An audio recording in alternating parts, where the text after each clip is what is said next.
so it's 25 to 5 in the morning. And I'm just seeing Gideon to my apartment one last time. And we're heading to get the bus along at the Park Santiago 3. So I just need to go and check out. Hopefully somebody will be there. Never had to leave this early before in Tenerife. Flights are normally lunchtime or mid-afternoon. This is the earliest morning flight I've got. But it's fine though, because it's nice and cool. Just got to wait here for half an hour probably till the bus comes. Buses are always late. Look how quiet the street is. This is what it was like in the pandemic.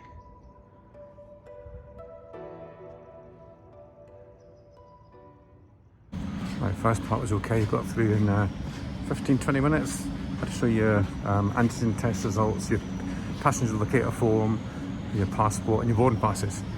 So let's see how long the next bit takes, which is where to check your passports and antigen tests again. It actually looks okay, this bit's normally heaving, so it looks alright.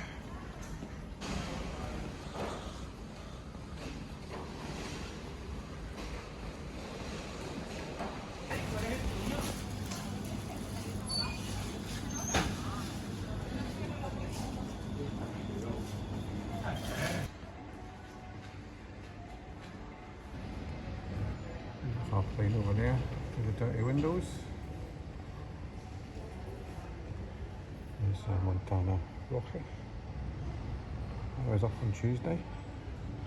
So the airport's starting to fill up now. It hasn't been busy at all, just because I think we're the first flight in the morning. Had a nice flat white and a chocolate chip muffin, which was actually really nice. Give it a good 8.5 out of 10. How do we look around duty free? Duty free is so expensive here. Far cheaper buying it in the shops. So gate number C36. So we'll head down now and see if we can board the flight.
This is actually the new part of the airport, so don't make the same mistake as me and think it's you're departing from the same terminal as normal. It's a long walk. Good 10-15 minute walk from one side to the next.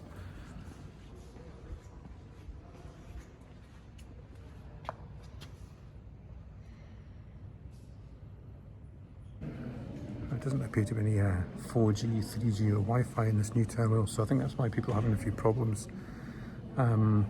accessing boarding passes or whatever they need.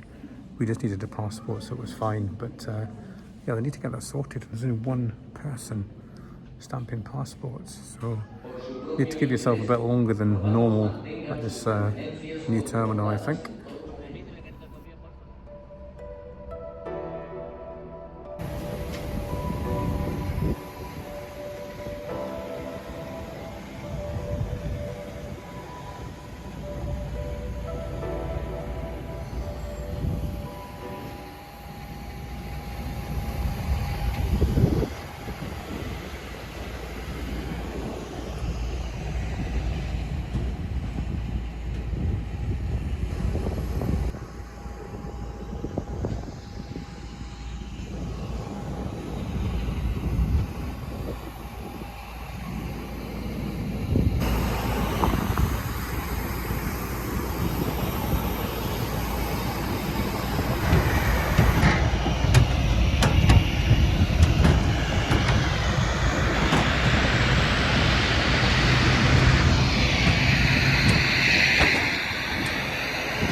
back in Scotland and my test has come with Chronomics.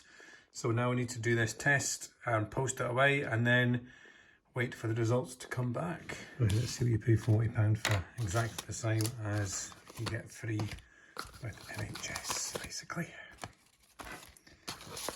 Honestly. Well, I must say for a COVID test, it was a bit complicated to do the way they made you do it. That's Chronomics. It doesn't even fold well in the bag, folks. I wasn't impressed with that at all. So anyway, we'll send it off and we'll see what happens. So it's been 30 odd hours since I last filmed, and I've been in the house, stuck in the house because I'm waiting for my PCR results to come back. But they're back and they're negative. Yes, so I can now officially leave the house. I need to go and get some shopping because I've only got stuff that's in the freezer. So we'll get some milk and stuff like that. So I can get a nice pint of milk. Yes. But that's, as I said before, that's the only thing with traveling at the minute. You have to wait for your results to come back before you can leave the house. Now, I've just seen stuff on the I Love Tenerife website as well, and also some messages come through from Jet2 to say they've cancelled a lot of flights today because the volcano has erupted again and it's spewing out loads of ash cloud today, seemingly.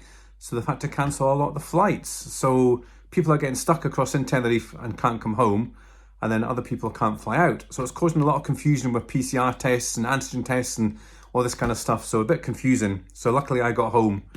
But I'll put a wee picture up here. This is what you can see from Las Americas today. And you can never see this from Las Americas. Well, I've not seen it because La Palma is actually behind La Gomera.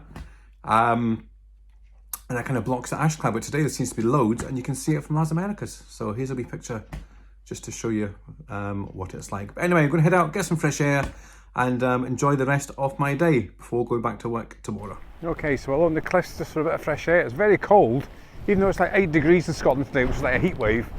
It's actually cold along the cliffs here. Now, you normally get loads of seagulls along here, but today, for some reason, there seems to be loads of pigeons, which I think is quite unusual. There's about hundreds of them. There's a few still kind of lurking about up there. You can't really see them on the camera. Oh, there's a few still there. They were flying right above me. There's hundreds of them.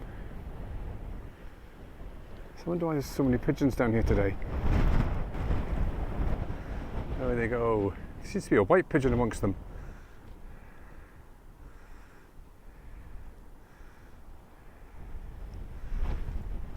Will they come back this way?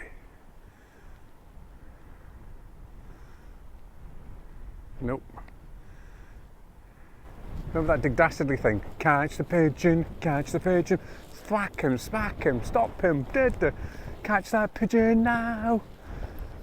What was that all about? Catch the pigeon or stop the pigeon.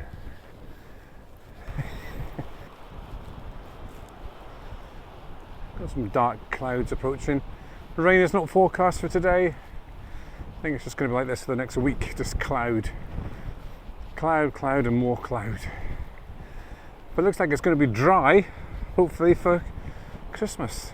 Yeah, maybe I spoke too soon, but I think the weather is going to be fine for Christmas Day and Boxing Day, so hopefully just get out and do something rather than just sitting in, eating and watching Oliver or E.T. or something. Get out for a walk somewhere or go on a wee mini adventure somewhere. Still plenty of snow in the hills, so maybe by Christmas Day there might still be some there. Go and search the snow for Christmas and we can recreate the Wham video.